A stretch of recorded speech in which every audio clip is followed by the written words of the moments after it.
കൃഷ്ണൻ പറഞ്ഞു. ഇന്ദ്രിയങ്ങളുമായുള്ള സമ്പർക്കത്തിൽ നിന്ന് ഉണ്ടാകുന്ന ആനന്ദങ്ങളാണ് കഷ്ടപ്പാടുകളുടെ ഉറവിടങ്ങൾ. അവയ്ക്ക് ഒരു തുടക്കവും അവസാനവുമുണ്ട്. ജ്ഞാനികൾ അവയെ ആശ്രയിക്കുന്നില്ല.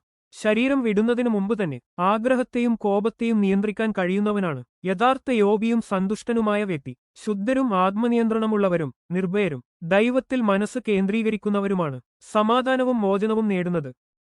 കൃഷ്ണൻ വിശദീകരിക്കുന്നു. ബാഹ്യവസ്തുക്കളെ ആശ്രയിക്കുന്ന ആനന്ദങ്ങൾ നിലനിൽക്കില്ല.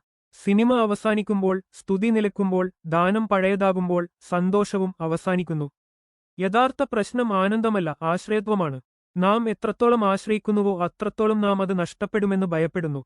സ്വാതന്ത്ര്യം ആരംഭിക്കുന്നു ആഗ്രഹത്താലോ കോപത്താലോ നിങ്ങളുടെ മനസ്സ് നിയന്ത്രിക്കപ്പെടാത്തപ്പോഴാണ്.